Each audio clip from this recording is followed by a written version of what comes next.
आपने crazy rich Asians film देखी है? 2018 में आई थी। एक सिंपल सी रोमांटिक कॉमेडी है ना। एक चाइनीज अमेरिकन प्रोफेसर रेचल चू अपने बॉयफ्रेंड निक यंग के साथ सिंगापुर जाती है उसकी फैमिली से मिलने, और वहां जाकर पता चलता है कि उसके बॉयफ्रेंड की फैमिली रिच नहीं, क्रेजी रिच है। Simple story. लेकिन ये फिल्म सिर्फ एक रोम-कॉम से कहीं ज्यादा थी। इसने हॉलीवुड में एक ऐसी चर्चा शुरू की जो पिछले 25 साल से नहीं हुई थी। फिल्म का बजट था $30 मिलियन। आप गेस कर सकते हैं इसने कमाया कितना? वर्ल्ड वाइड इसने $239 मिलियन का बिजनेस किया, मतलब बजट से लगभग 8 गुना ज्यादा। अपने ओपनिंग वीकेंड में ही इसने $25.2 मिलियन कमा लिए और पहले 5 दिनों में कलेक्शन $34 मिलियन तक पहुंच गया। फिल्म 2010s की सबसे ज्यादा कमाने वाली रोमांटिक कॉमेडी बन गई। क्रिटिक्स ने भी फिल्म को हाथों हाथ लिया। रॉटन टोमेटोज पर इसकी 91% अप्रूवल रेटिंग है 374 रिव्यूज के बेसिस पर, और ऑडियंस ने तो इसे A ग्रेड दे दिया। लेकिन यहाँ एक ट्विस्ट है। फिल्म ने नॉर्थ अमेरिका में यानी यूएस और कनाडा में $174.5 मिलियन का बिजनेस किया, जबरदस्त। पर एशिया में जहाँ की ये कहानी है, वहाँ फिल्म का टोटल कलेक्शन सिर्फ $64 मिलियन रहा, और चाइना में तो ये फिल्म बुरी तरह फ्लॉप हो गई। पता है कितना कमाया? सिर्फ $1.2 मिलियन। ये वहाँ के बॉक्स ऑफिस के हिसाब से कुछ भी नहीं है। अब सवाल उठता है कि एक फिल्म जो एशियन कल्चर और कैरेक्टर्स पर बेस्ड है, वो एशिया में खासकर चाइना में क्यों नहीं चली, जबकि अमेरिका में उसने इतना बड़ा धमाका कर दिया? इसके पीछे एक बहुत ही सॉलिड मार्केटिंग स्ट्रैटेजी थी। फिल्म के मेकर्स ने इसे सिर्फ एक रोम-कॉम की तरह मार्केट नहीं किया, उन्होंने एक नया सब जॉनर क्रिएट किया, एक ऐसी इंग्लिश स्पीकिंग हॉलीवुड फिल्म जिसमें सारी कास्ट एशियन है। यह फिल्म को बाकी फिल्मों से बिल्कुल अलग खड़ा कर देता था। फिर उन्होंने सीधे एशियन अमेरिकन कम्युनिटी को टारगेट किया। रिलीज से महीनों पहले एशियन ऑर्गेनाइजेशंस के लिए स्पेशल स्क्रीनिंग्स रखी गई। एक सोशल मीडिया कैंपेन चला #GoldOpen, जिसने कम्युनिटी को मोबिलाइज कर दिया। इसका असर देखिए, ओपनिंग वीकेंड पर 38% ऑडियंस एशियन डिसेंट की थी। ये एक बहुत बड़ा नंबर है, और शायद सबसे बड़ा मूव जो प्रोड्यूसर्स ने लिया।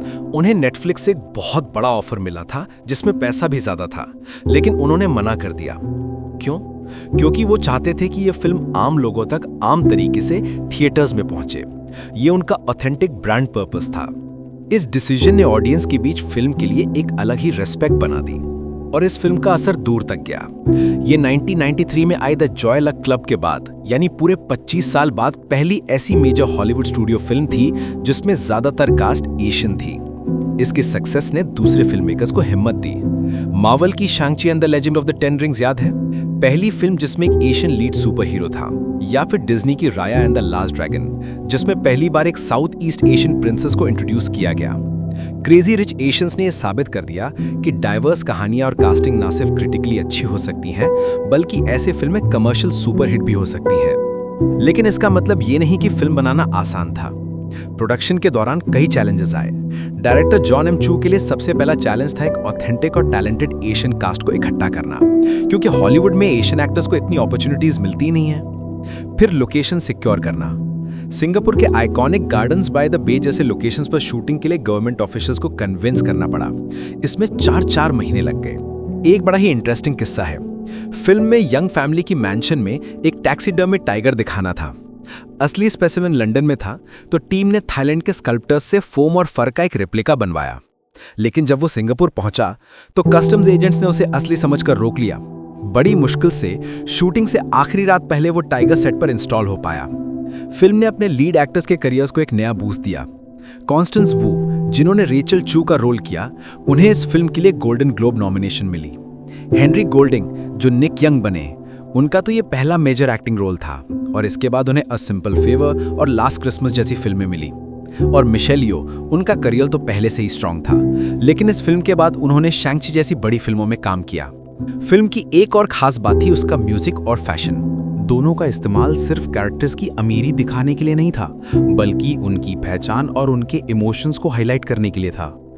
फिल्म का साउंड ट्रैक ईस्टर्न और वेस्टर्न म्यूजिक का एक खूबसूरत मिक्स था। आपने कोल्डप्ले का गाना येलो सुना होगा।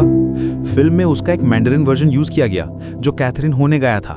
वो गाना फिल्म का एक अहम हिस्सा बन गया। इसी तरह मडोना के मटीरियल गर्ल का कैंटनीज वर्जन भी था।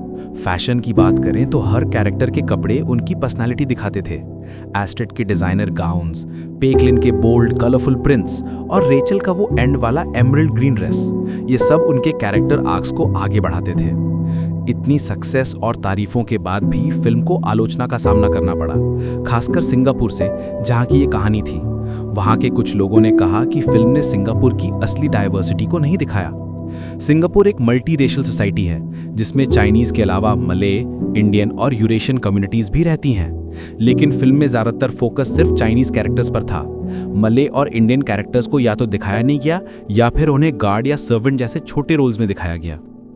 एक और क्रिटिसिज्म था लैंग्वेज को लेकर। सिंगापुर में लोग सिंग्लिश बोलते हैं, जो इंग्लिश, मले, हॉकियन और तमिल का मिक्स है। फिल्म में कैरेक्टर्स या तो अमेरिकन इंग्लिश बोल रहे थे या ब्रिटिश इंग्लिश। इससे वहां की असलियत रिफ्लेक्ट नहीं हुई। अब फिल्म की सफलता के बाद इसके 2 सीक्वल्स प्लान किए जा रहे हैं, चाइना रिच गर्लफ्रेंड और रिच पीपल प्रॉब्लम्स। ये फिल्म के ओरिजिनल ऑथर केविन क्वान के अगले 2 नॉवेल्स पर बेस्ड होंगे। इन सीक्वल्स में कहानी आगे बढ़ेगी। रेचल चू अपने बायोलॉजिकल फादर की तलाश में चाइना जाएगी। इससे नए कैरेक्टर्स और नए कल्चरल सेटिंग्स इंट्रोड्यूस होंगे। इसके अलावा निक की कजिन एस्टेड लियोंग और उसके फॉर्मर फियोंसे चार्ली वो की लव स्टोरी को भी आगे बढ़ाया जाएगा। पहली फिल्म के एंड क्रेडिट्स में उन दोनों के बीच एक छोटा सा मोमेंट था और अब उनकी कहानी डिटेल में एक्सप्लोर की जाएगी। लेकिन इसके साथ ही कुछ बड़े सवाल भी खड़े होते हैं। क्या ये सीक्वल्स पहली फिल्म जैसी सक्सेस हासिल कर पाएंगे? और क्या ये फिल्में एशियन रिप्रेजेंटेशन की कहानी को आगे बढ़ाएंगी? सबसे इंपॉर्टेंट, क्या फिल्म के निर्माता सिंगापुर से मिली आलोचनाओं को ध्यान में रखेंगे और आने वाली फिल्मों में सुधार करेंगे? ये देखना बाकी है। लेकिन एक बात तो साफ है, क्रेजी रिच एशियंस सिर्फ एक फिल्म नहीं थी। ये एक कल्चरल इवेंट था जिसने हॉलीवुड में डाइवर्सिटी और इंक्लूजन के महत्व को एक बार फिर से सबके सामने लाकर खड़ा कर दिया था।